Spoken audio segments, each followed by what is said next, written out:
Dear students, हमारे channel पे आपका बहुत बहुत स्वागत है। तो आज हम आपको बताने वाले हैं बहुत ही इम्पोर्टेंट चैप्टर जो आपके कंपटीशन बेस से भी बहुत ही इम्पोर्टेंट होता है और आपको बेसिक से लेकर के हम आपको पूरे कॉन्सेप्ट देंगे। क्लास 8 का चैप्टर अभ्यास 7 आयु संबंधी प्रश्न आप अक्सर देखते होंगे, परीक्षाओं में पूछे जाते हैं और लोग अक्सर कंफ्यूज रहते हैं कि आयु संबंधी प्रश्न को कैसे समझा जाए, कैसे सॉल्व किया जाए। ट्रिक तो बहुत होता है, जैसे ट्रिक होता है, लेकिन आप उसको भूल भी जाते हैं कुछ ही दिन में। तो आज हम आपको पूरा कॉन्सेप्ट देंगे, इसको सॉल्व करने का पूरा बेसिक तरीका बताएंगे कैसे क्या सॉल्व किया जाता है। तो आइए आज हम लोग शुरू करते हैं प्यारे बच्चों अभ्यास 7B का क्वेश्चन नंबर 1। प्यारे बच्चों, ये आपकी स्क्रीन पे दिख रहा होगा। पहला क्वेश्चन है, रमेश और रहीम की वर्तमान आयु का अनुपात 5:7 है। जैसे कोई दो व्यक्ति हैं, रमेश है और कौन है,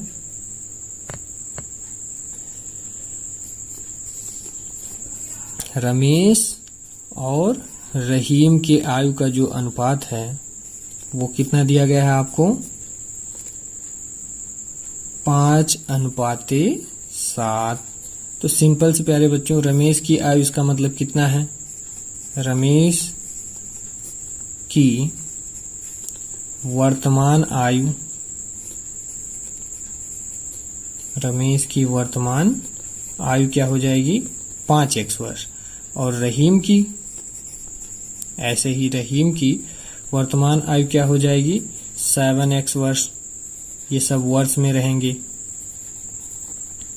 फिर आगे देखिए क्या कह रहा है, यदि रमेश की आयु 9 वर्ष अधिक हो जाए और रहीम की आयु 9 वर्ष कम हो जाए, अर्थात रमेश की आयु जो है 5x जितना है, इसमें अगर हम 9 जोड़ दें, ये 9 अधिक हो जाए और रहीम की आयु क्या हो जाए, 9 वर्ष कम हो जाए। मतलब जितना भी रहीम की आयु है 7x वर्ष, उसमें से हम -9 कर दें।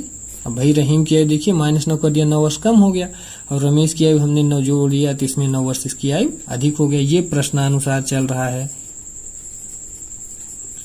ये प्रश्न में आपके कहा जा रहा है कि ऐसा किया जाए तो क्या होता है। तो कह रहा है आपके प्रश्न में कि दोनों की वर्तमान आयु ज्ञात करना है आपको, और कह रहा है कि इसके बाद में तो रमेश की जो आयु है रहीम की आयु से दुगनी हो जाती है, अर्थात रमेश वाली जो आयु है ये क्या हो जाती है, रहीम की आयु की दोगुनी के बराबर। फिर से आप लोग क्वेश्चन को देखिएगा, कह रहा है रमेश और रहीम की वर्तमान आयु में 5:7 का अनुपात है। तो हमने मान लिया इनकी आयु 5x और 7x वर्ष है। कह रहा है यदि रमेश की आयु 9 वर्ष अधिक हो जाए तो हमने रमेश की आयु में 9 जोड़ दिया, और रहीम की आयु 9 वर्ष कम हो जाए तो हमने रहीम की आयु में से 9 वर्ष घटा दिया। तो कह रहा है रमेश की आयु रहीम की आयु की दुगनी हो जाती, तो रमेश की आयु बराबर रहीम की आयु की दोगुनी के बराबर हो गई। अब कह रहा है दोनों की वर्तमान आयु बताइए। तो आइए हम लोग देखते हैं, इस इक्वेशन को सॉल्व करते हैं। इक्वेशन तो हम लोग सॉल्व करना जानते ही हैं, पिछली वाली वीडियो में हमने सीखा भी है।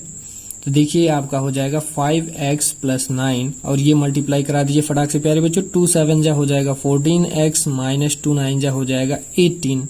अब आपको कुछ नहीं करना, बस 14 को इस तरफ ले आना है और 9 को इस तरफ ट्रांसफर करना है बाय ट्रांसपोजिशन रूल से।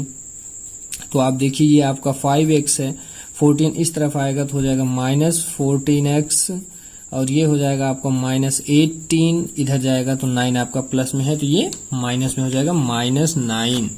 अब ये देखिए ना, 14 में से आप 5 को निकालेंगे तो कितना हो जाएगा, 9x हो जाएगा, और यहाँ माइनस ज्यादा है इसलिए माइनस का साइन लगेगा। और प्यारे बच्चों 18 + 9 हो जाएगा आपका 27, वो भी माइनस में। x = क्या हो जाएगा, 9 मल्टीप्लाई कर रहा है प्यारे बच्चों, तो यहाँ पे क्या कर जाएगा, डिवाइड कर जाएगा, -9 माइनस माइनस हो जाएगा आपका प्लस, और 9 3 जा 27। x = हम लोगों ने कैलकुलेट कर लिया प्यारे बच्चों 3। अब यही 3 आप यहाँ पे ले आकर रख दीजिए, तो रमेश की आयु क्या हो जाएगी, 5 × 3 = 15 ईयर्स, 15 वर्ष।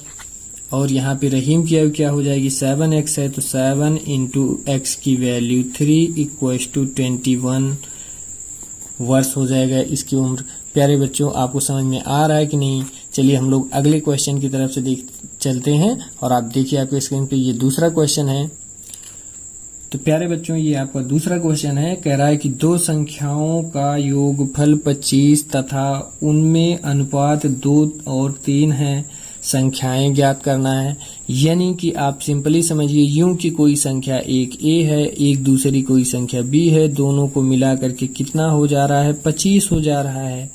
दोनों का योगफल मतलब जोड़ कितना है, 25 है। और इन दोनों में रेशियो क्या है, मतलब पहला और दूसरा नंबर जो है इनका रेशियो क्या है, 2 और 3 है। हमने बताया अभी आपको रेशियो को कैसे लिखा जाएगा, यानी कि a वाला नंबर आपका 2x होगा और b वाला नंबर आपका 3x होगा। तो अब आप बताइए ना, यहाँ पे आप a की वैल्यू रखिए 2x और b की वैल्यू रखिए आप 3x इक्वल्स टू क्या हो जाएगा, 25। तो आप देखिए 3 2 कितना हो जाएगा, 5x हो जाएगा और ये इधर क्या है, 25। तो x इज इक्वल्स टू क्या हो जाएगा, 5। देखिए ना यहाँ पे गुणा कर रहा है, यहाँ पे आके क्या हो जाएगा, डिवाइड हो जाएगा। 25 x की वैल्यू आप बताइए क्या कैलकुलेट कर पाए, 5 आया कि नहीं आया, x की वैल्यू 5। अगर आपकी x की वैल्यू 5 आ गया प्यारे बच्चों, तो आप तुरंत यहाँ पे रखिए x की वैल्यू, आपको पहले नंबर मतलब a वाला नंबर जो पहला था उसकी वैल्यू मिल गई 2 5 जा 10, और आपका जो दूसरा नंबर था वो कितना हो जाएगा, 3 × 5 मतलब 15। कैसा लगा आपको, आंसर आया कि नहीं, आसानी से आप लोग जरूर बताइएगा। तो प्यारे बच्चों ये क्वेश्चन है आपका क्वेश्चन नंबर 3। 2 अंकीय संख्या के अंकों का योगफल 12 है। यदि अंकों के स्थान आपस में बदलने से प्राप्त नवीन संख्या मूल संख्या से 18 अधिक हो तो वह संख्या ज्ञात कीजिए। यानी कि इसका कहने का मतलब है कि 2 अंकों की कोई संख्या है, तो अगर 2 अंकों की कोई संख्या होगी तो इसमें पहली बात तो दहाई का अंक होगा, दूसरी बात यहाँ पे एक इकाई का अंक जरूर होगा। तो कह रहा है कि दहाई और इकाई दोनों के अंकों का योगफल कितना है प्यारे बच्चों, ये दिया गया है 12। अगर दहाई और इकाई के दोनों के अंकों का योगफल 12 है प्यारे बच्चों, तो अगर इसमें से हम आपसे कहें कि दहाई का अंक सपोज करो x रहा होगा तो इकाई का अंक क्या हो जाएगा, तो आप बताएंगे 12 माइनस x। क्यों, क्योंकि दोनों मिलाकर 12 रहा होगा, तो दहाई अगर x है तो दोनों के योग में से अगर हम x निकाल दें तो बचा दहाई ही। तो जैसे 2 लोगों का दो लोग किसी चीज में मिले हुए हैं, किसी घर में 2 लोग बंद हैं, दहाई भी बंद है इकाई भी बंद है, इसमें से दहाई वाले को अगर हम लोग निकाल दें, घर में से निकाल देते हैं तो बचेगा कौन, यहाँ पे इकाई वाला। इसी प्रकार से अगर इकाई वाले को हम लोग अगर इसमें इस घर में बंद है निकाल देते हैं तो बचेगा दहाई वाला। तो अगर दहाई वाला x रहा होगा तो उसको हम बाहर कर दिए घर में से, तो क्या बचा, इकाई वाला। तो ये हमारी संख्या क्या बन जाएगी, आप बताइए संख्या क्या रही होगी। तो संख्या बराबर हो जाएगी, दहाई का मतलब होता है गुणा 10 प्लस इकाई का मतलब होता है गुणा 1। ये बन जाएगी हमारी संख्या। संख्या क्या हो जाएगी, 10 गुणे x मतलब हो जाएगा 10x प्लस 1 से गुणा करेंगे, इसमें क्या हो जाएगा, ये हमारा 1 गुणे 12 मतलब 12 माइनस 1 गुणे x हो जाएगा। इधर देखिए 10x में से 1x निकल जाएगा तो बचेगा 9x प्लस 12। ये हमारी संख्या हो गई प्यारे बच्चों। तो ये हमारी हो गई संख्या, यही रही होगी यहाँ पे। तो अब इसके बाद कह रहा है आगे कि अगर इनके अंकों का स्थान बदल दिया जाए, मतलब दहाई के स्थान पे इकाई और इकाई के स्थान पे दहाई कर दिया जाए तो क्या होगा। तो पहले आप देखिए दहाई के स्थान पे अब क्या आ जाएगा, 12 माइनस x, और इकाई के स्थान पे क्या आ जाएगा आपका, इकाई के स्थान पे आपका आ जाएगा x। अब आपकी संख्या क्या बनेगी प्यारे बच्चों, नई संख्या क्या बन जाएगी, तो नई संख्या हमारी बन जाएगी अब प्यारे बच्चों 12 माइनस x, दहाई का मतलब गुणा 10 प्लस इकाई का मतलब गुणा 1। नई संख्या बन जाएगी प्यारे बच्चों 10 गुणे 12 करेंगे आप तो 120 हो जाएगी, माइनस 10x प्लस 1 गुणे x बराबर x। तो हो जाएगा आपकी ये नई संख्या 120 माइनस 9x। ये हो गई आपकी नई वाली संख्या। अब क्या कह रहा है, जो प्रश्न कह रहा है हम वही कह रहे हैं, वही कर रहे हैं, हम उसके आगे एक भी चीज नहीं करने वाले हैं। इसने कहा कि भाई दहाई का अंक x होना चाहिए, इकाई का अंक मतलब दोनों का योग 12 होना चाहिए। तो हमने सपोज कर लिया कि दहाई x रहा होगा तो इकाई 12 माइनस x हो जाएगा। तो हमारी संख्या इस तरीके से 9x प्लस 12 हो गई। और कह रहा है अंकों का स्थान बदलना चाहिए, तो हमने बदल दिया भाई, ये इकाई के स्थान पे हमने दहाई कर दिया, दहाई के स्थान पे हमने इकाई कर दिया। अब जो हमारी संख्या बनी ये हो गई। अब आगे हमारे प्रश्न में क्या कहा जा रहा है हम उसको ध्यान से सुनते हैं। तो यहाँ पर हम लिखेंगे प्रश्नानुसार, क्योंकि ये प्रश्न के अनुसार हम लोग अब चलने वाले हैं। तो अब आपके प्रश्न में कह रहा है प्यारे बच्चों कि यदि अंकों के स्थान बदलने से प्राप्त नवीन संख्या मूल संख्या से 18 अधिक है, मतलब ये नई वाली जो संख्या है ये हमारी पहली वाली संख्या से 18 ज्यादा है। ये संख्या 18 ज्यादा, इसका मतलब या तो इसमें से 18 घटा दें तो इसके बराबर हो जाए, और या तो इसमें हम 18 जोड़ दें तो इसके बराबर हो जाए। तो आप पहले इसको लिख लीजिए, नई संख्या बराबर क्या है, मूल संख्या मतलब जो हमारी पहले वाली संख्या थी उससे 18 अधिक है। नई संख्या हमारी मूल संख्या से कितना अधिक है, +18 है। तो अगर हम मूल संख्या में 18 जोड़ दें तो नई संख्या के बराबर होगी। तो आप यहाँ पे वैल्यू रख दीजिए, नई संख्या कितनी हो जाएगी आपकी 120 - 9x, और यहाँ से मूल संख्या आप देखिए कितना हो जाएगा 9x + 12। अब उसमें आपको 18 और जोड़ देना है। तो अब आप देखिए क्या हो जाएगा, ये हो जाएगा आपका 120 - 9x, ये हो जाएगा 9x + 12 और 18 दोनों जुड़ जाएंगे प्यारे बच्चों तो हो जाएगा 30। और अब ये 9x इधर लेकर चले आइए, चाहे ये वाला 9x इधर लेकर चले आइए, एक ही बात होगा। तो चलिए हम इसी वाले 9 को ले आते हैं, तो इधर प्लस में है तो इधर आके माइनस में हो जाएगा 9x, और इधर 30 अपने ही घर में, इससे कोई प्रॉब्लम नहीं है। 120 को हम इस तरफ ट्रांसफर करेंगे तो इधर प्लस में है तो ये आकर के -120 हो जाएगा। अब बताइए आप ये कितना हो जाएगा, 9 जुड़ के हो गया 18x, माइनस लगा है तो माइनस का साइन लगाएं क्योंकि सेम साइन है तो दोनों जुड़ जाएंगे आपस में। और यहाँ क्या हो जाएगा 120 में से अगर हम लोग 30 निकालते हैं तो यहाँ बचेगा आपका 90, और ये माइनस ज्यादा इसलिए माइनस का साइन लगेगा। तो आप बताइए -18 यहाँ x में गुणा कर रहा है कि नहीं, तो इधर जाकर के क्या करेगा, भाग कर जाएगा। आप सीधी सी बात बताएंगे भाई गुणा कर रहा है तो दूसरी तरफ जाके भाग होता है। तो 18 × 18, 18 × 5 = 90। आप x = क्या कैलकुलेट कर लिए प्यारे बच्चों 5। अगर आपको अब x की वैल्यू मिल गई तो हम संख्या आसानी से पा जाएंगे। अब चाहे हमसे कोई नई संख्या पूछे, चाहे हमसे कोई मूल संख्या पूछे, हम यहाँ रखेंगे x की वैल्यू तो हमें पुरानी अर्थात मूल संख्या पता चलेगी, यहाँ रखेंगे x की वैल्यू तो हमें नई संख्या पता चलेगी। अर्थात अब आप देखिए हमारी संख्या क्या हो जाएगी, 9 × 5 + 12 कितना हो जाएगा, ये 9 × 5 = 45 + 12 नहीं, तो हमारी ये संख्या कितनी हो जाएगी 57। यही आपका आंसर है, यही आपसे पूछा गया था। डियर स्टूडेंट्स, ये आपके स्क्रीन पे चौथा क्वेश्चन दिख रहा होगा। 2 कारें दिल्ली से एक साथ विपरीत दिशा में चलती हैं। यदि पहली कार की औसत चाल दूसरी कार से 5 किलोमीटर प्रति घंटा अधिक हो तथा वे चलने के 5 घंटे बाद एक दूसरे से 425 किलोमीटर की दूरी पर हों तो प्रत्येक कार की औसत चाल ज्ञात कीजिए। बहुत ही अच्छा क्वेश्चन है, रेलवे, बैंकिंग, एसएससी सब जगह पूछा जाता है, 1 नंबर जरूर आता है प्यारे बच्चों। तो इसको आप लोग ध्यान से देखिएगा और पूरे फुल कॉन्सेप्ट को आप समझिएगा। और साथ ही क्लास 8th का तो कोर्स है ही है, 8th के बच्चे तो इसको देखें ही, और आप लोग जरूर बताइएगा आपको इसका मेरा सॉल्यूशन जो देने का तरीका है वो कैसा लग रहा है। इसके लिए आप अपनी प्रतिक्रिया जरूर व्यक्त करिएगा कमेंट बॉक्स में। तो आइए हम लोग क्वेश्चन नंबर 4 को देखते हैं। तो प्यारे बच्चों कह रहा है कि 2 कारें दिल्ली से एक साथ विपरीत दिशा में चलती हैं। तो मान लो यहाँ पे दिल्ली है, थोड़ी देर के लिए बहुत आराम से बताएंगे। ये दिल्ली है, एक कार ए है कोई, वो इस दिशा में जा रही है, और यहीं से कोई दूसरी कार बी है वो इस दिशा में जा रही है, मतलब विपरीत दिशा में जा रही है। दोनों एक दूसरे के अपोजिट नहीं है, एक दूसरे के डायरेक्शन में नहीं है, एक दूसरे के अपोजिट हैं। तो इस वाली कार की मान लो हम लोग चाल मान लेते हैं कितना है, x किलोमीटर प्रति घंटा है। तो इसमें प्रश्न में ही आपके कहा गया, तो दूसरी कार की चाल क्या हो जाएगी, दूसरी कार की जो चाल होगी वो हो जाएगी इससे 5 किलोमीटर प्रति घंटा अधिक, मतलब x + 5 km/h हो जाएगा। अब क्या कह रहा है कि 5 घंटे बाद, 5 घंटे मतलब इसका भी टाइम पूरा हो गया 5 घंटे, इस वाली कार की भी टाइम 5 घंटे पूरा हो गया चलने का। अब इनके दोनों के बीच में जो दूरी है वो दूरी कितनी है, अब इनके बीच की दोनों की दूरी जो है 425 किलोमीटर हो गई। बोलिए समझ में आया कि नहीं। अभी तक तो ये आपका प्रश्न ही है, जो प्रश्न कहा हमने वही लिखा, अभी हमने कुछ नहीं सॉल्व किया, अभी हम सॉल्व कर ही नहीं रहे हैं।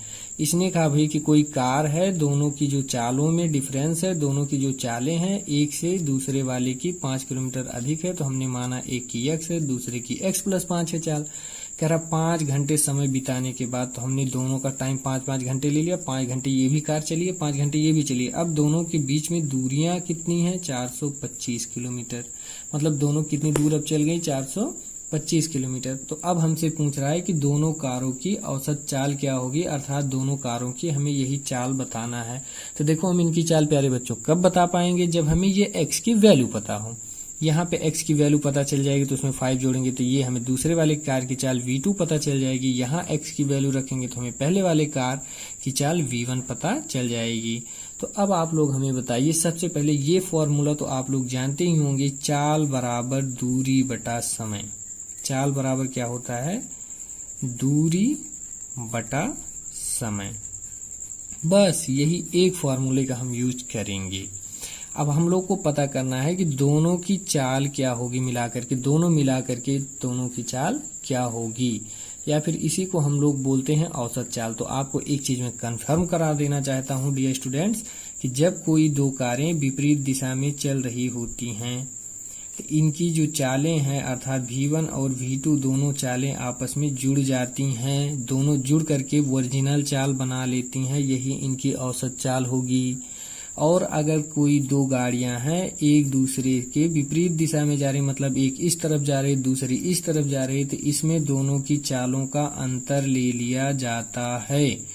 ये इनकी चालों का अंतर हो जाता है, तब इनकी ये दोनों की जो चाल होगी, ये दोनों की चालों का अंतर ही इनकी औसत चाल या फिर इनकी चाल कहा जाता है। यही इतना कॉन्सेप्ट आपको यहाँ पे ध्यान रखना है। अब ये जो दोनों चालें मिलकर के बताती हैं, ये यहाँ पे इनकी औसत चाल होती है। इनकी चाल ना कहकर अब हम लोग यहाँ पे क्या बोलेंगे? इसको औसत चाल, मतलब एवरेज स्पीड बोल सकते हैं हम लोग। तो आप बताइए यहाँ पे जो हम लोग चाल लेंगे वो दोनों विपरीत दिशा में जा रही हैं कि नहीं जा रही हैं? तो हमने अभी अभी आपको बताया जब विपरीत दिशा में जाए, एक पूरब की तरफ जाए दूसरी पश्चिम की तरफ जाए, तो दोनों की जो चाल ली जाती है दोनों को ऐड करके लिया जाता है। तो बताइए यहाँ पे चाल क्या ले लेंगे हम लोग? तो हम लोग दोनों को जोड़ लेंगे, मतलब x+5 प्लस अब इनकी औसत चाल में हम लोग क्या हो जाएगा? ये दूसरी वाली भी चाल जुड़ जाएगी, मतलब x जुड़ जाएगा। चलिए प्यारे बच्चों, अब इनकी दूरी बताइए हम लोग क्या लिए हैं? दूरी हम लोग को पता है 425, और दोनों का टाइम कितना बीता है? दोनों मिलकर के 5 घंटे चली हैं, मतलब दोनों एक साथ चली हैं, 5 घंटे पूरा हो गया। तो अब आप बताइए ना प्यारे बच्चों, इसको हम कैसे सॉल्व करेंगे? तो आप देखिए x प्लस x मिलकर के हो गया 2x, यहाँ पे हो गया 5। और इसको अगर हम लोग सॉल्व करते हैं तो देखो 5 8 40 और 5 5 25। तो आप बताइए ना, यहाँ पे 2x इज इक्वल टू क्या लिख सकते हैं? 85। इधर +5 है, इधर आके -5 हो गया, तो ये क्या हो जाएगा आपका? 85 में से 5 निकल गया तो हो गया 80, और 2 देखिए यहाँ पे मल्टीप्लाई करें प्यारे बच्चों तो यहाँ पे डिवाइड कर जाएगा, तो 2 से डिवाइड करेंगे तो क्या हो जाएगा? 40। तो x इज इक्वल टू हमें क्या मिल गया? 40। और x हमारी क्या थी? ऊपर से आप लोग देखिए ना, x क्या थी हमारी? ये पहले कार की चाल थी, मतलब पहले कार की चाल हमें v1 पता चल गई। v1 कितना पहले कार की चाल है? यहाँ पे लिख देते हैं हम लोग, पहले कार की चाल या फिर आप बोल सकते हैं औसत चाल। v1 हमारा कितना हो गया प्यारे बच्चों? x जहां, तो x का मतलब 40 किलोमीटर प्रति घंटा। और दूसरे कार की जो चाल होगी v2 वो कितनी हो जाएगी? इससे 5 अधिक है, देखो ना ध्यान से, यहाँ x+5 है, तो x+5 का मतलब x+5 का मतलब x को तो अभी हम लोग ने देखा, ये कैलकुलेट करके रखे हैं 40, तो x का मतलब हो गया 40 + 5 तो है ही है, मतलब दूसरे कार की जो स्पीड है वो हो जाएगी आपकी 45 किलोमीटर प्रति घंटा। बोलिए आपको अच्छे से समझ में आया कि नहीं? ये कॉन्सेप्ट हमारा कैसा लगा? आप हमारे कमेंट बॉक्स में जरूर कमेंट करिएगा। आपको अगर कोई किसी भी क्वेश्चन में कोई प्रॉब्लम आ रहा है तो आप उसको अपने क्वेश्चन को जरूर बताइएगा, हम उसका सोल्यूशन जल्द से जल्द किसी नेक्स्ट वीडियो में जरूर देने की कोशिश करेंगे।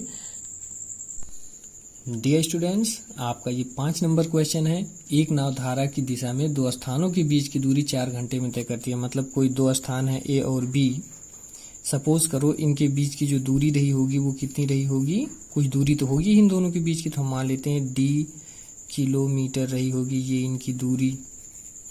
अब क्या कह रहा है कि धारा की दिशा में जाने के बाद, अर्थात अगर इधर आपका पानी बह रहा है तो इसी तरफ आप अपनी नाव भी चला रहे हैं, तो इधर जाने के बाद इसको टाइम कितना लगता है, तो ये लगता है इसको 4 घंटे।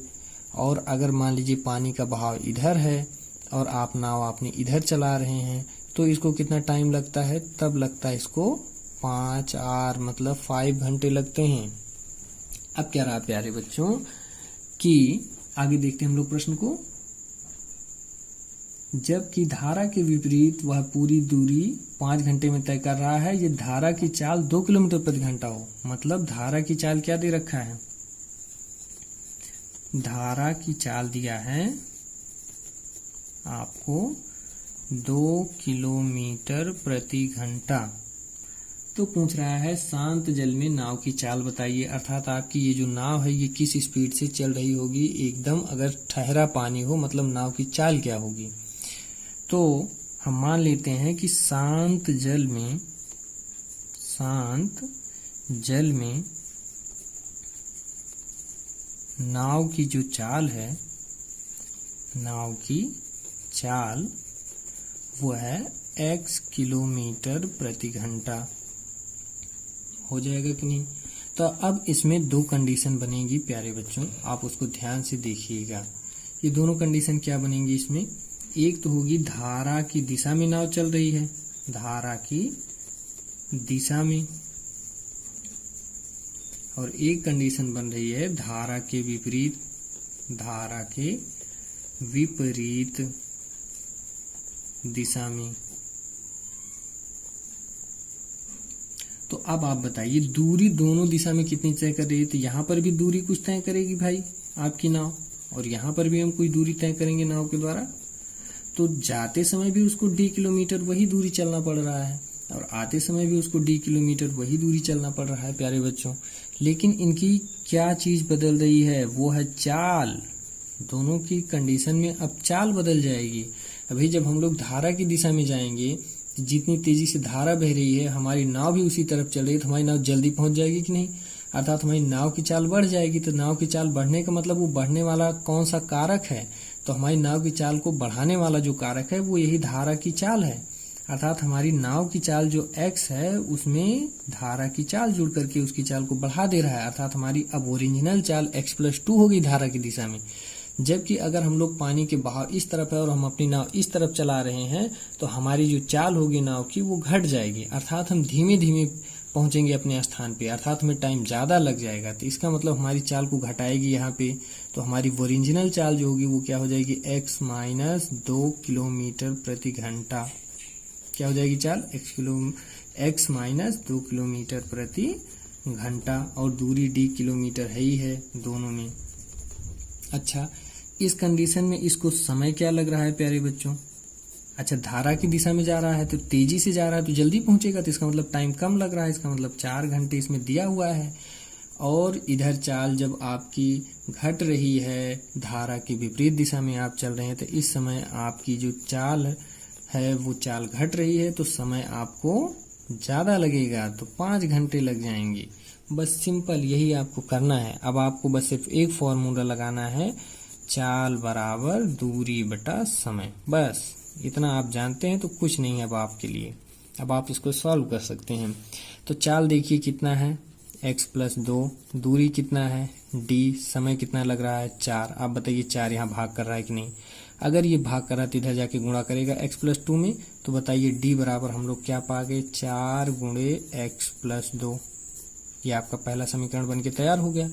अब यहाँ से आप देखिए, यहाँ पर भी आप लगा दीजिए चाल बराबर दूरी बटा समय, क्योंकि विपरीत दिशा वाले में भी तो उसकी कुछ चाल होगी, तो चाल बराबर दूरी बटा समय। तो चाल क्या है इसकी देखिए आप लोग, x - 2 है, दूरी क्या है d है, समय क्या है 5 है, 5 यहाँ भाग कर रहा है कि नहीं, तो यहाँ की गुणा करेगा, जाहिर सी बात है समीकरण को हम लोग हल करना जानते हैं। तो यहाँ देखिए 5 आके मल्टीप्लाई कर जाएगा x - 2 में, इक्वल्स टू हो जाएगा ये d। तो ये हो गया आपका इक्वेशन नंबर 2। अगर दोनों इक्वेशन को हम लोग देखें प्यारे बच्चों ध्यान से, तो यहाँ से d की वैल्यू हमें कैलकुलेट हो गई है, यहाँ पर भी d की वैल्यू कैलकुलेट हो गई है, और दोनों d की वैल्यू है, तो ये वाली जो d की वैल्यू है ले आकर हम पहले वाले में d के स्थान पे रख सकते हैं। तो हम लिख देंगे यहाँ पे समीकरण 1 व 2 से क्या कर रहे हैं हम लोग, डी की वैल्यू रखने पर तो क्या हो जाएगा यहाँ 4 into x plus 2 equal to, देखो यहाँ डी के स्थान पे हम लोग क्या लिख देंगे, अब ये वाला जो मान हमें प्राप्त हुआ है 5 इंटू एक्स माइनस 2। बस प्यारे बच्चों एकदम आसान हो गया, सिंपल क्वेश्चन ये बन गया। आपको जैसे पहले क्वेश्चन सॉल्व किए इसकी पहले वाली एक्सरसाइज 7A में, बस वैसे ही आपको इसको सॉल्व करना है। तो कैसे सॉल्व करेंगे, ये हो जाएगा 4 इंटू एक्स हो जाएगा 4x प्लस 4 इंटू 2 हो जाएगा 8 इक्व टू 5 इंटू एक्स हो जाएगा 5x माइनस 5 इंटू 2 हो जाएगा 10। होगा कि नहीं होगा? तो अब आप बताइए 5x इधर ले आइए आप, तो क्या हो जाएगा माइनस 5x, और इधर 8 आपका पड़ा हुआ है, इस तरफ ले आएंगे तो माइनस 8 हो जाएगा। तो 5x में से 4x गया तो हो जाएगा माइनस x, और ये माइनस 10 माइनस 8 मिलके माइनस 18 बना लेगा। दोनों तरफ से आप माइनस हटा दीजिए। अरे भाई समीकरण तो एक तराजू का पलड़ा होता है, दोनों तरफ कोई चीज जोड़ दीजिए, दोनों तरफ कोई चीज घटा दीजिए, दोनों तरफ से कोई चीज हटा लीजिए, दोनों तरफ किसी चीज से गुणा कर दीजिए, दोनों तरफ किसी चीज से भाग कर दीजिए, तो हमारा समीकरण संतुलित रहता है। तो बस आपको देखो यहाँ x इक्वल टू क्या कैलकुलेट हो गया, 18। अच्छा आप क्या बता सकते हो x क्या था? x हमारी नाव की चाल थी। आप ध्यान से देखिए ऊपर क्या है, शांत जल में नाव की चाल x हमने माना था। तो ये x हमारा क्या है, शांत जल में नाव की चाल, अर्थात नाव की स्पीड है, नाव की चाल है। तो हमने देखो नाव की चाल क्या पा लिया, 18 किलोमीटर प्रति घंटा, क्योंकि चाल किलोमीटर प्रति घंटा में है। तो हमारा आंसर यही हो गया, यही हमसे पूछा गया था प्यारे बच्चों। डियर स्टूडेंट्स, ये आपकी एनसीईआरटी का क्वेश्चन नंबर 6 है, अभ्यास 7B का। इसको भी आप ध्यान से देखिए, बहुत मजेदार क्वेश्चन है, बहुत मजा आएगा आपको सॉल्व करने में। देखो कह रहा है एक परिमेय संख्या का हर उसके अंश से 3 अधिक है। यदि अंश और हर दोनों में 5 जोड़ दिया जाए तो उसका मान 4/5 हो जाता है। तो परिमेय संख्या ज्ञात कीजिए। तो प्यारे बच्चों आप जानते हैं परिमेय संख्या कैसे होता है। तो परिमेय संख्या हमेशा ऐसे अंश बटे हर में लिखा जाता है। अंश बटे हर का मतलब अंश में कुछ भी हो, हर में कुछ भी हो। यहाँ पे भी कोई गिनती, यहाँ पे भी कोई गिनती हो सकती, लेकिन इसमें एक शर्त दे रखा है प्रश्न में। कह रहा है कि एक परिमेय संख्या का हर जो है उसके अंश से 3 अधिक है। तो यानी कि अगर अंश को हम लोग सपोज करें x है, इसको मान लेते हैं, माना कि अंश हमारा क्या होगा, x होगा। तो प्रश्नानुसार इसका हर क्या हो जाएगा, x प्लस 3। क्यों? इसका क्योंकि ये प्रश्न में दिया गया, ये प्रश्नानुसार है। प्रश्नानुसार ये प्रश्न में कहा गया है कि अंश जितना भी होगा उससे 3 ज्यादा होगा हमेशा हर। तो बताओ हमारी परिमेय संख्या क्या हो जाएगी। तो हमारी परिमेय संख्या जो होगी प्यारे बच्चों हो जाएगी x बटा x प्लस 3। होगा कि नहीं होगा? हो जाएगा। तो अब हम बात करते हैं अगले टॉपिक पे इसके। तो कह रहा है प्यारे बच्चों यदि अंश और हर दोनों में 5 जोड़ दिया जाए। अब फिर सेकंड, ये फर्स्ट टाइप से प्रश्नानुसार था, अब सेकंड बार ये जो कह रहा है प्रश्नानुसार, दूसरी बार हम प्रश्नानुसार, दूसरी बार प्रश्न के हिसाब से अब हम लोग चलेंगे। कह रहा है कि अंश और हर दोनों में 5 जोड़ा जाए, तो यानी कि x में भी हम लोग 5 जोड़ दें, और ये जो नीचे x प्लस 3 है इसके हर में भी हम लोग 5 जोड़ दें प्यारे बच्चों। तो अब कह रहा है इसका मान जो है वो 4/5 हो जाता है। बोलो ना, सिंपल तरीका है एकदम सॉल्व करने का। अब आप इसको ऐसे क्रॉस में गुणा करा दीजिए, चाहे आप कहिए जो यहाँ पे डिवाइड कर रहा है वो यहाँ पे गुणा कर जाएगा, जो यहाँ पे डिवाइड कर रहा है वो यहाँ पे गुणा कर जाएगा। तो आप देखिए 5 जाके गुणा कर जाएगा यहाँ पे, तो 5 इंटू एक्स प्लस 5 हो जाएगा। यही तो नियम होता है, अरे समीकरण को यही तो हल करने का नियम है। जो भी रहता है दूसरी तरफ उसका ठीक विपरीत हो जाता है इसके दूसरी साइड में जाने पर। देखिए यहाँ 5 है तो यहाँ वो नीचे है तो यहाँ ऊपर चला जाएगा, यहाँ x प्लस 3 प्लस 5 ऊपर है तो यहाँ नीचे हो जाएगा, नीचे है तो ऊपर हो जाएगा। बस यही तो करना रहता है हमको। अब ये x प्लस 3 5 मिला के 8, ये जाके गुणा करेगा किसमें, 4 में। तो मतलब 4 में जाके गुणा कर जाएगा आपका x प्लस 5 3 ऐड कर लेते हैं यहीं पर, हो जाएगा 8। अब इसको आप सॉल्व करिए प्यारे बच्चों, कितना हो जाएगा, सिंपल इक्वेशन जैसे बन गया जैसे हम लोग पहले सॉल्व करते थे। देखो 5 इंटू एक्स हो जाएगा 5x, 5 5 हो जाएगा 25 इक्वल टू ये 4 इंटू एक्स हो जाएगा आपका 4x प्लस 4 8 जा 32। 4x इधर ले आइए तो आपका हो जाएगा 5x माइनस 4x, और ये क्या हो जाएगा 32 माइनस 25 हो जाएगा। क्यों भाई, क्योंकि 25 इधर प्लस में है तो इधर माइनस में हो जाएगा, 4x इधर प्लस में है तो इधर माइनस में हो जाएगा, 5 माइनस 4x हो जाएगा प्यारे बच्चों x। होगा कि नहीं होगा? अब देखिए 12 में से 5 आप लोग घटा दीजिए तो ये हो गया x इक्वल्स टू 7। अब हम लोग x की वैल्यू ले आकर यहाँ अपनी परिमेय संख्या में रखेंगे तो हमारी परिमेय संख्या देखिए क्या हो जाएगा, ये हो जाएगा 7/7 प्लस 3 इज इक्वल्स टू 7/10। ये ही हो गया हमारा आंसर। प्यारे बच्चों, ये आपका क्वेश्चन नंबर 7 है, एनसीईआरटी का और लास्ट क्वेश्चन है अभ्यास 7B का, और बहुत ही आसान क्वेश्चन है, बहुत ही मजेदार क्वेश्चन है, बहुत ही इंटरेस्टेड है। इसको आप लोग दिमाग से खूब ध्यान से कंसंट्रेशन बनाकर जरूर देखिएगा। आई होप कि आपको समझाने में मैं पूरी तरीके से सक्षम हो जाऊंगा, और आप लेकिन हमारी बातों को पूरा ध्यान से सुनिएगा और हमारी वीडियो को लास्ट तक देखिएगा। अच्छा लगे तो लाइक और शेयर करिएगा। तो आइए हम लोग चलते हैं अपने क्वेश्चन की तरफ। प्यारे बच्चों, तो कह रहा है एक आयत की लंबाई और चौड़ाई से 4 सेंटीमीटर अधिक, यानी कि एक आयत की लंबाई जो है उसकी चौड़ाई से 4 सेंटीमीटर अधिक है। तो यानी कि आप ऐसे फिगर बनाइए, फिगर के माध्यम से हम आपको समझाएंगे तो ज्यादा आसानी से आपको समझने में आसान हो जाएगा। तो देखिए ये कोई आयत रहा होगा, इसकी चौड़ाई रही होगी मान लो x, ये इसकी चौड़ाई है, x मीटर कोई लंबाई का चौड़ाई रही होगी इसकी। तो इसकी लंबाई क्या कह रहा है, लंबाई क्या हो जाएगी, इससे 4 सेंटीमीटर अधिक है, मतलब लंबाई हो गई x+4 हो गई कि नहीं। तो हम लोग यहाँ पे मानते हैं, माना आयत की चौड़ाई, आयत की जो चौड़ाई है वो क्या है x सेंटीमीटर। तो इसकी लंबाई क्या हो जाएगी प्रश्नानुसार भाई, इसकी लंबाई हो जाएगी आपकी x+4 सेंटीमीटर हो जाएगी कि नहीं, क्योंकि कहा गया है। तो अब कह रहा है प्यारे बच्चों, यदि लंबाई और चौड़ाई प्रत्येक में 13 सेंटीमीटर की वृद्धि कर दी जाए तो इस प्रकार बने नवीन आयत का क्षेत्रफल दिए गए आयत के क्षेत्रफल से 481 वर्ग सेंटीमीटर अधिक हो जाता है।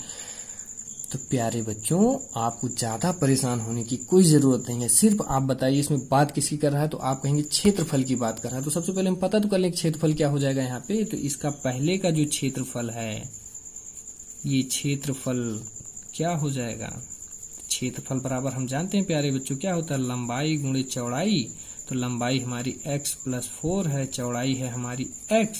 तो आप इसको गुणा करा दीजिए तो क्या हो जाएगा, x इंटू एक्स हो जाएगा x² प्लस 4 इंटू एक्स हो जाएगा 4x, मतलब हमारा क्षेत्रफल x² प्लस 4x था पहले। अब दूसरी बार ये प्रश्न में क्या कह रहा है, प्रश्नानुसार यहाँ पे हम लोग लिख दे रहे हैं,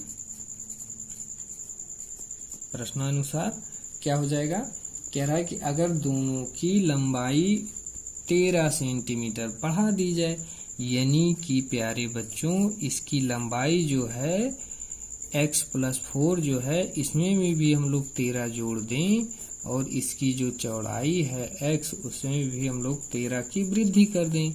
तो बताइए यहाँ से इसकी लंबाई अब क्या हो जाएगी, x+17 हो जाएगी कि नहीं हो जाएगी, और इसकी चौड़ाई क्या हो जाएगी, x+13 हो जाएगी कि नहीं हो जाएगी। तो अगर इसकी लंबाई इतना हो गया, चौड़ाई इतना हो गया, तो बताइए अब इसका क्षेत्रफल क्या हो जाएगा, अर्थात नया क्षेत्रफल क्या हो जाएगा, उस आयत का नया क्षेत्रफल। तो वही लंबाई गुणे चौड़ाई, लंबाई का मतलब x+17, चौड़ाई का मतलब x+13 हो जाएगा कि नहीं हो जाएगा। तो अब हम लोग आगे चलते हैं, तब इसको हम लोग सॉल्व करेंगे तो क्या हो जाएगा, x इंटू एक्स हो जाएगा x² प्लस x इंटू 13 हो जाएगा 13x। अब 17 को पकड़ेंगे और पूरी मल्टीप्लाई करेंगे तो 17 इंटू एक्स हो जाएगा प्लस में 17x, और प्लस प्लस का मल्टीप्लाई प्लस 17 इंटू 13 हो जाएगा। अब यहाँ पे आप लोग देखिए हो जाएगा x² प्लस 13 प्लस 17 मिला करके हो जाएगा आपका 30x, प्लस 13 इंटू 17 का अगर हम लोग मल्टीप्लाई करते हैं तो 13 से बन जा 91, तो यहाँ हो जाएगा 1 एंड 13 बन जाए 13 प्लस 9 हो जाएगा आपका 22। अब आपका ये नया क्षेत्रफल जो है वो कितना हो गया, नया क्षेत्रफल हो गया x² प्लस 30x प्लस वो 221 वर्ग सेंटीमीटर या फिर सेंटीमीटर स्क्वायर। अब क्या कह रहा है प्यारे बच्चों, अब ये कह रहा है कि इसका जो नया वाला क्षेत्रफल, ये क्षेत्रफल नया वाला आपके पहले वाले क्षेत्रफल से 481 वर्ग सेंटीमीटर अधिक हो गया। यानी कि आप यहाँ पे लिखिएगा इसको, जो बातें कह रहा है कि नया क्षेत्रफल जो है बराबर किसके हैं, इसके मूल क्षेत्रफल या पुराने क्षेत्रफल से कितना अधिक है, तो आप कहेंगे 481, मतलब नया क्षेत्रफल पहले वाले क्षेत्रफल से 481 अधिक के बराबर में हो गया। यानी कि मूल वाले में अगर हम लोग 481 जोड़ देते हैं तो नया वाले क्षेत्रफल के बराबर हो जाता है। या फिर आप कहिए कि नया वाला क्षेत्रफल 481 अधिक है, तो इसको अगर हम 481 इसमें से घटा दें तब मूल क्षेत्रफल के बराबर हो जाएगा, एक ही बात है। तो आप बताइए, यहाँ नया क्षेत्रफल की वैल्यू रखिए, यहाँ से आप क्या पाए हैं, x² प्लस 30x प्लस 221, और मूल क्षेत्रफल क्या था यहाँ पे आप देखिए, ये है आपका मूल क्षेत्रफल x² प्लस 4x जो कि पहले था, इसका वास्तविक क्षेत्रफल था। तो हम लोग क्या लिखेंगे, अब हम लोग मूल क्षेत्रफल की वैल्यू रखेंगे x² प्लस 4x, और ये प्लस 481 ऐसे ही रहेगा प्यारे बच्चों। अब आप देखिए दोनों तरफ से x² आप कैंसिल कर दीजिए, क्योंकि समीकरण का नियम है दोनों तरफ जो भी करना है आप करिए, समीकरण पर कोई फर्क नहीं पड़ता है। तो 4x आप इधर लेकर चले आएंगे, ये हो जाएगा आपका 30x, ये 4x प्लस में है तो इधर आके हो जाएगा माइनस में 4x, इधर 481 है, इधर जाएगा 221, तो हो जाएगा माइनस में 221।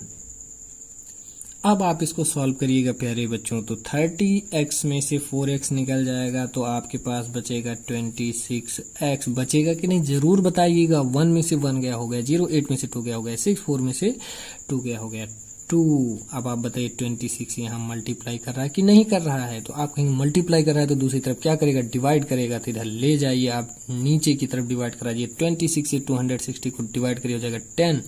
तो आप बोलिए x इक्वल टू क्या कैलकुलेट कर पाए, तो आप पाए 10। अब आप बताइए 10 क्या था, x क्या था, तो आप कहेंगे आयत की चौड़ाई। आयत की क्या थी, ये चौड़ाई मान रखा था हम लोगों ने, तो ये हो गई आयत की चौड़ाई। तो आयत की चौड़ाई कितना मिल गया हमको प्यारे बच्चों, 10 सेंटीमीटर। तो बताइए इसकी लंबाई क्या हो जाएगी, लंबाई क्या हो जाएगी भाई आयत की, तो हम लोग लिखेंगे आयत की लंबाई। तो आप अभी अभी इसके पहले लिखे थे x प्लस 4 सेंटीमीटर, मतलब इससे चौड़ाई से 4 ज्यादा थी, तो इसका मतलब हो जाएगा 10 प्लस 4 बोले तो 14 सेंटीमीटर। बोलिए आपको समझ में आया कि नहीं आया, कैसा लगा हमारा सॉल्यूशन, कमेंट बॉक्स में कमेंट करके जरूर बताइएगा। इसी तरीके से हम सारे सॉल्यूशन आपको एनसीईआरटी के दे रहेंगे, और साथ ही साथ बहुत ढेर सारी अच्छी अच्छी ट्रिक्स भी देंगे सॉल्व करने के लिए, जो आपके बैंकिंग, रेलवे, एसएससी और तमाम वनडे एग्जाम्स के लिए बहुत ही महत्वपूर्ण होगी। तब तक के लिए नेक्स्ट वीडियो में हम लोग फिर से आपसे मिलेंगे प्यारे बच्चों, तब तक के लिए जय हिंद।